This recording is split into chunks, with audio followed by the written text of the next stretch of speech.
Before we begin, viewer discretion is strongly advised. The following is for educational and entertainment purposes only. This is a verbatim federal courtroom testimony of the Sean Diddy Combs trial. As reported by Inner City Press, Cuba Gooding Jr. took the stand with a heavy sigh, his face weathered by the years of scandal court appearances and tarnished headlines. The courtroom murmured as the Oscar winner adjusted the microphone, glanced down at his hands and tried to steady them. It was his first time speaking publicly under oath about his ties to Sean Diddy Combs and about the night his own name was dragged into one of the most explosive scandals in entertainment history. Cuba Gooding Jr. took the stand with a heavy sigh, his face weathered by the years of scandal court appearances and tarnished headlines. The courtroom murmured as the Oscar winner adjusted the microphone, glanced down at his hands and tried to steady them. It was his first time speaking publicly under oath about his ties to Sean Diddy Combs and about the night his own name was dragged into one of the most explosive scandals in entertainment history.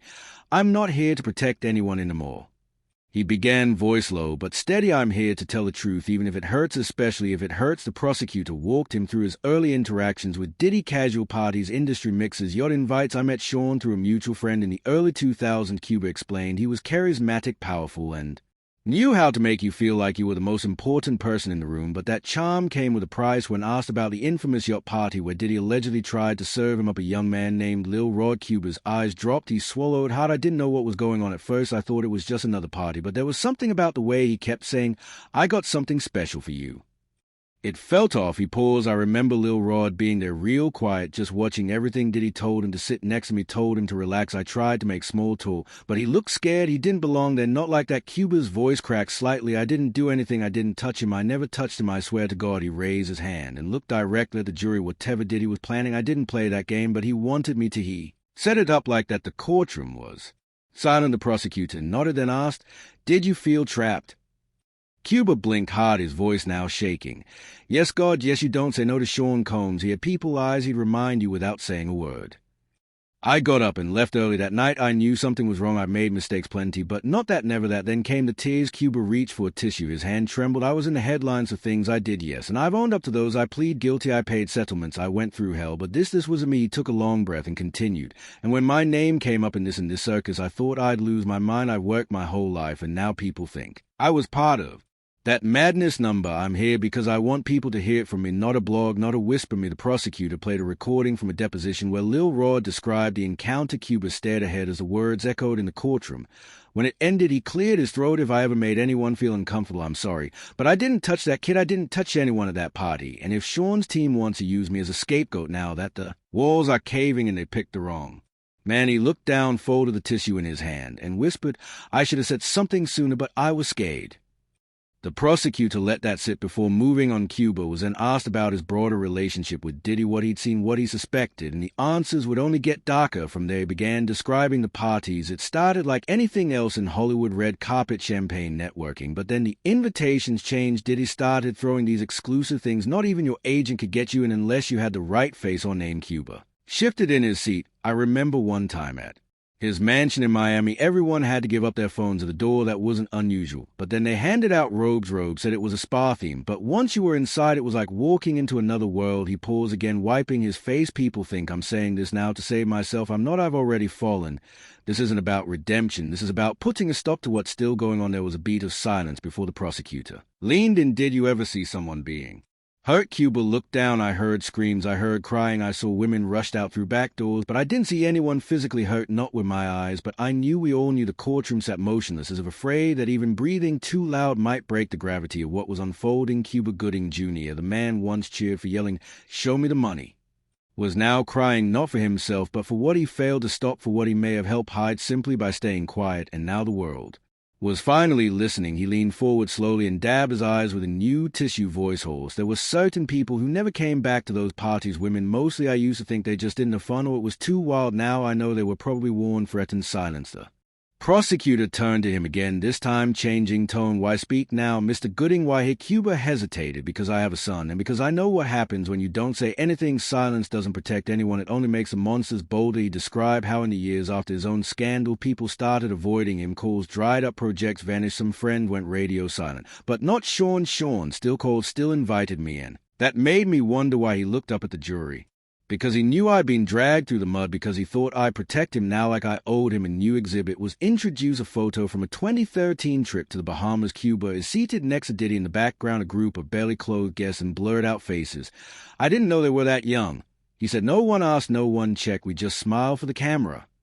He closed his eyes tightly, holding back more tears. That picture haunts me because I look happy. I look like I'm having the time of my life, and all I can think now is how many people were suffering around me. The judge called for a 10-minute recess. Cuba stayed in his chair, rubbing his face and whispering something that only the courtroom mics picked up. God forgive me. As the jury filed out, the tension lingered like smoke. No one cheered, no one whispered. They just watched the broken man on the witness stand, caught between his past and the chance to finally tell the truth. Cuba returned to the witness stand after recess with a different kind of tension in the air. His suit was slightly wrinkled, now his eyes bloodshot. He didn't need prompting to continue. He leaned into the embassy like he'd been holding this in for years. There's one thing I've never said publicly, he began, his voice low and shaking. One night at Diddy's house in L.A., something happened that I couldn't unsee. He wiped his eyes.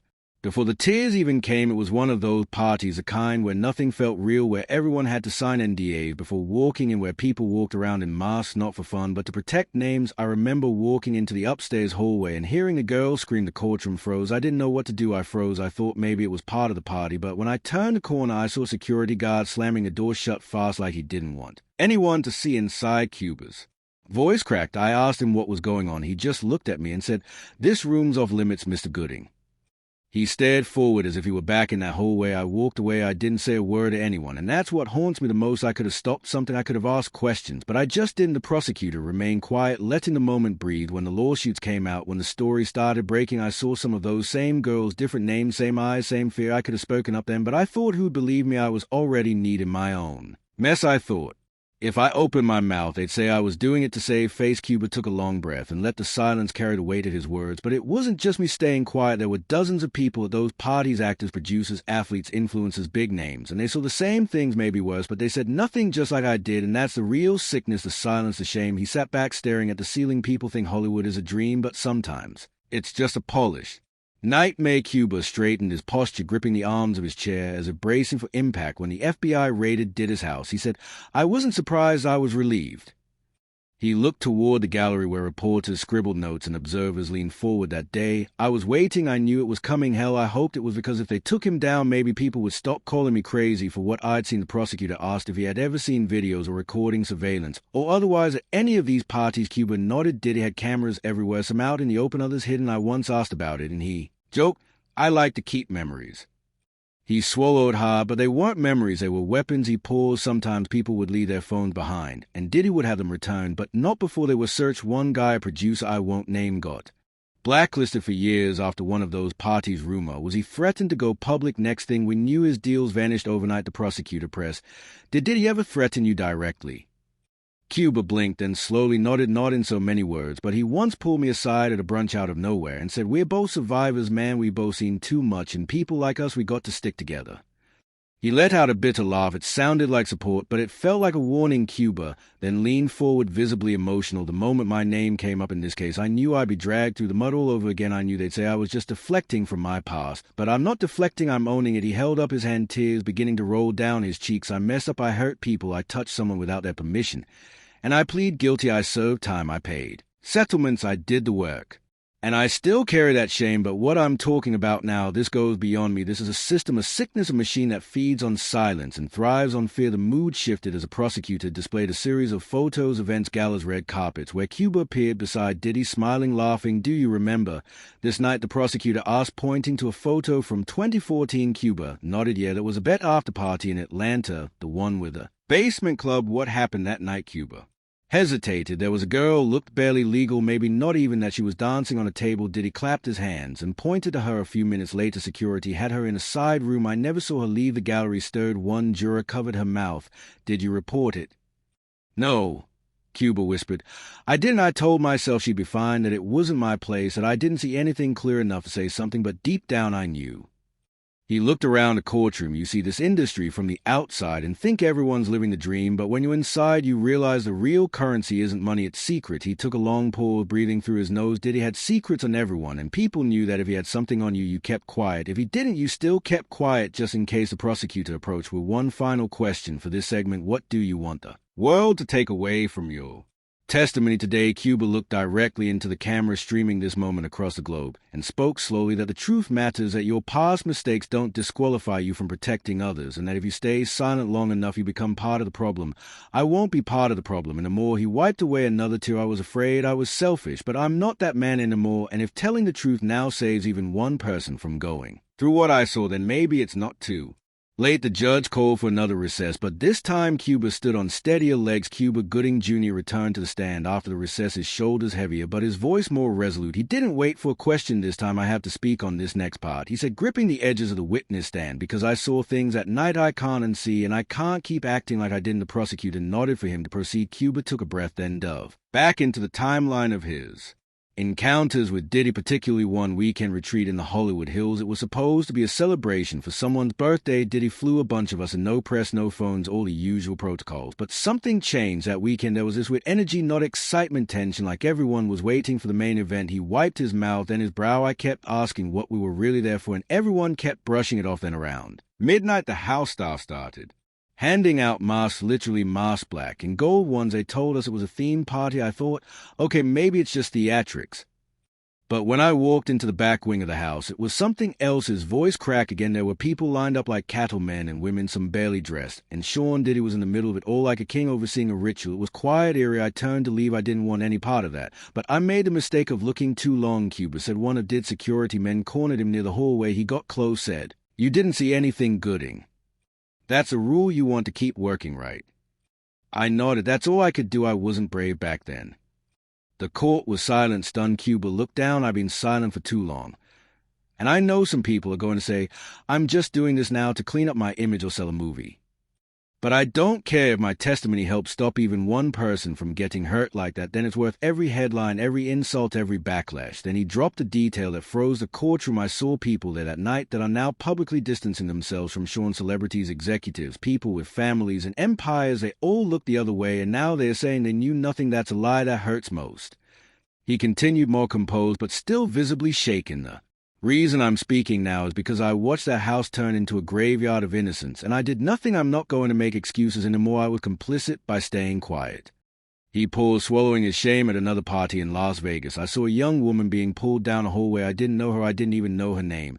But I saw her eyes. I saw her trying to signal me, and I did nothing. I just walked away. Cuba leaned into the embassy. It keeps me up at night every night, because the truth is there were dozens of those girls over the years, and we didn't ask questions. Nobody did. We were too scared, too selfish, too deep in the world. Diddy built. The prosecutor asked if he ever told anyone. Cuba nodded. I tried once. I called a lawyer friend of mine back in 2016, told him about the master parties, the silences. He told me to drop it, said the NDAs would bury me, said I'd be painted as unstable because of my own charges, so I stayed quiet. Again, his voice grew firmer, but then Cassie came forward, then Lil Rod, and I realized I wasn't the only one with nightmares. I wasn't the only one carrying guilt. That gave me the courage to reach out to the prosecution to say, put me on the stand, I'll talk.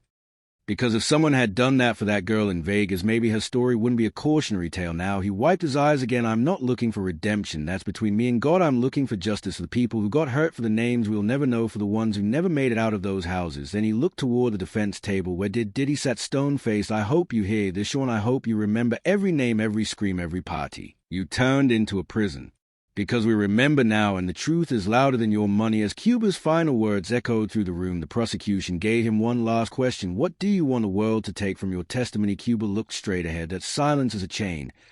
And I broke mine. I want people to know that you don't have to be perfect to speak out. You just have to be honest. You just have to be done with the lies. He continued. Hollywood has this sickness, this addiction to power, and Sean, he was a dealer. He made people feel like gods, and in return they gave him loyalty. I know, because I was one of them, and it cost me my career, my reputation, maybe even my soul.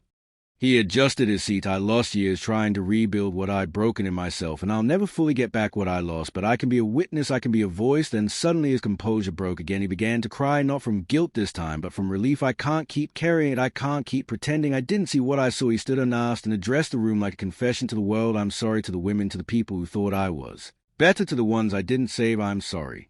He sat down, drained the courtroom, sat in stunned silence. The prosecutor simply said, "Thank you, Mr. Gooding," and rested the case. No more spin, no more speculation, just the truth, raw, human, and long overdue.